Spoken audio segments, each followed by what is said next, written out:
Call of Duty has always been a sort of a window into a world that you would only see on the news. It had to do service to that reality, and it couldn't just be a Hollywood depiction. We're working with our Navy SEAL consultants, and they were training our actors, training our animators, and training our designers how they move realistically through spaces. We're not trained operators, obviously, although we try to be as immersed in that world as we possibly can. But we were still operating under the pretense that you kick down a door and you say, everybody throw your hands up, and you just come in with shock and awe. And our operators were like, well, we don't do anything like that. In the shadows, they send us in to find them.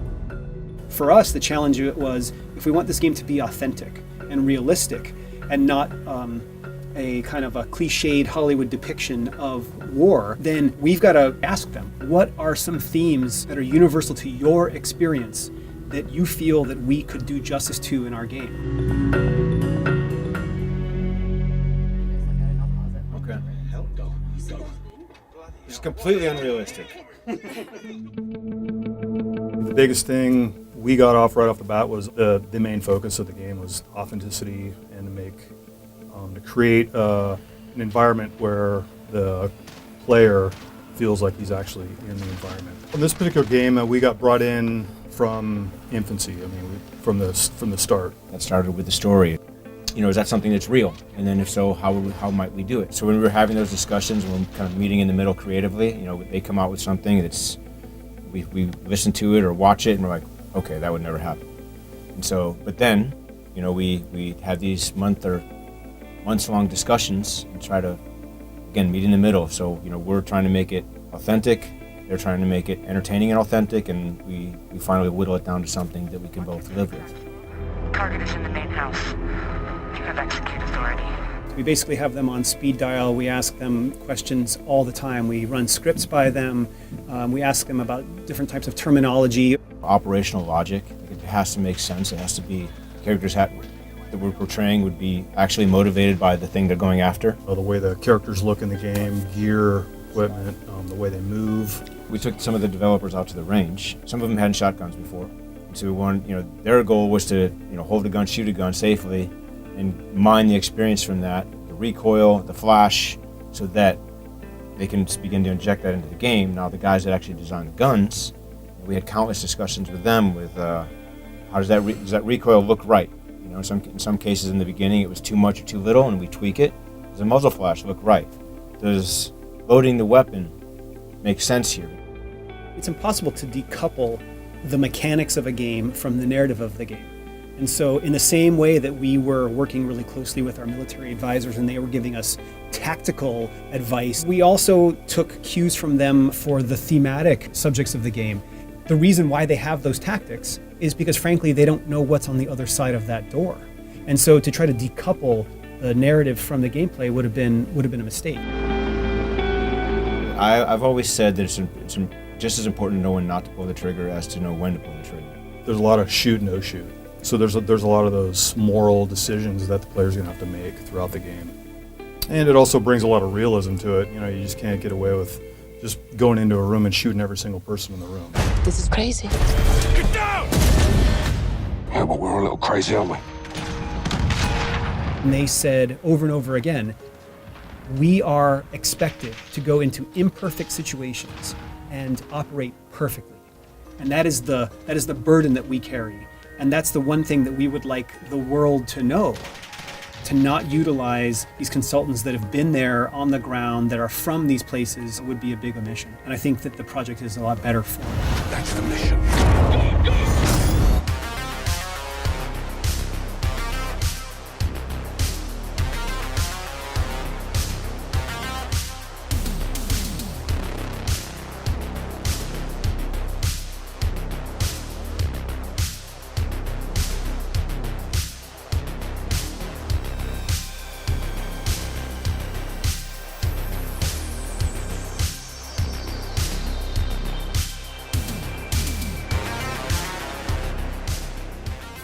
It got to the point where basically every conversation was the AI/simulation conversation. And my brother and I finally agreed that we would ban such conversations if we were ever in a hot tub. Okay. That was like, Because that really We're kills not the in a hot magic. tub, so the idea is right. Any sufficiently advanced civilization could create a simulation that's like our existence, and so the theory follows that maybe we're in the simulation. Have you thought about this? And A lot. Are we? Even in hot I tubs. need to know. So Are much we so in it had to be banned from a simulation? hot tub. Okay. It's not the sexiest conversation. Are we in? Are we in? I mean, I think here's, in my mind, like the strongest argument for us being in a simulation, probably being in a simulation, I think is the following. That 40 years ago, we had Pong, like 2 rectangles and a dot. That Right. was what games were. Now, 40 years later, we have photorealistic 3D simulations with millions of people playing simultaneously, and it's getting better every year. And soon we'll have virtual reality, augmented reality. If you assume any rate of improvement at all, then the games will become indistinguishable from reality, just indistinguishable. Even if that rate of advancement drops by 1,000 from what it is right now, then you just say, okay, well, let's imagine it's 10,000 years in the future, which is nothing in the evolutionary scale. So given that we're clearly on a trajectory to have games that are indistinguishable from reality, and those games could be played on any set-top box or on a PC or whatever, and there would probably be, billions of such, computers or set-top boxes, it would seem to follow that the odds that we're in base reality is 1 in billions. So Tell me what's wrong with that argument. Is the answer yes? The argument is probably. I mean, but I just like, is there a flaw in that argument? I mean, someone. I'm not sure what the error. No. The argument makes sense. So the assumption then is that somebody beat us to it, and this is a game. No. There's a 1 in billions chance that this is base reality. Oh, okay. What do you think? Well, I think it's 1 in billions. Okay. Yeah, I mean, that seems to be like clearly what it suggests. Right. And actually, I mean, arguably, we should hope that that's true, because otherwise, if civilization stops advancing, then that may be due to some calamitous event that erases civilization. So maybe we should be hopeful that this is a simulation, because otherwise. Because they could reboot it. Well, otherwise, either we're going to create simulations that are indistinguishable from reality, or civilization will cease to exist. Those are the 2 options. Most people understand just how quickly machine intelligence is advancing. It's much faster than almost anyone realizes, even within Silicon Valley, and certainly outside Silicon Valley, people really have no idea. So, why is that dangerous? I mean, if there's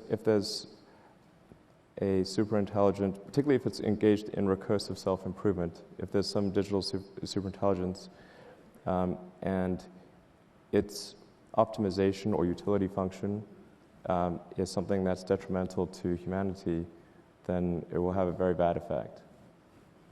It could be just something like getting rid of spam email or something, and it's like concludes, well, the best way to get rid of spam is to get rid of humans. But why would we lose? The source of all spam. I know we've all watched Cal in 2001, but why would we lose control over our machines? There are no data points showing that our connection to machine has ever been loosened. Actually, I think the thing to do would be to plot the progress of digital intelligence versus time, and then to maybe curve fit or extrapolate that progress and see where that leads. But you're talking about machines that are not just intelligent, but have intentionality. Is that right? They have the intention of their utility function, which will is be what absolute. we programmed in, right? Yes. Okay. But it can have unintended consequences. If I were to guess at what our biggest existential threat is, it's probably that. So we need to be very careful with artificial intelligence. I'm increasingly inclined to think that there should be some regulatory oversight at the maybe at the national and international level, just to make sure that we don't do something very foolish. I mean, with artificial intelligence, we are summoning the demon. We're summoning the demon. You know all those stories where there's the guy with the pentagram and the holy water, and he's like, yeah, he's sure he can control the demon. Didn't work out. I take it there will be no HAL 9000 going up to Mars. HAL 9000 would be easy. It's way more complex than, I mean, it would put HAL 9000 to shame. Yeah. I was like a puppy dog. It's said that the fourth industrial revolution will render humans useless. Computers, robots, and machines will become more efficient. AI will take over and take our place. The truth is, a single human brain is equivalent to thousands of supercomputers, capable of solving problems computers never will. So, imagine what would happen if we had to link thousands of brains together. Just like nature creates a superior intelligence by forming flocks, schools, shoals, and swarms, we could create the brain of brains, the world's first ever human quantum computer. Well, what if we told you we already have? The deep state has merged the quantum computer with the sentient world simulation, parallel to planet Earth, with billions of individual nodes to reflect every man, woman and child this side of the dividing line between reality and AR. Right now, we're inside a computer program. Is it really so hard to believe? Remember, going back to the sentient world simulation, peer-reviewed white paper out of Purdue University in 2006. The program went live in 2007, describing humans as a node. And every person on the planet is represented in the computer software as a node. That's a data node, and given an avatar. What we're building in the computer databases represents real life and is both the information that's necessary and sufficient to drive all DNA-based life forms.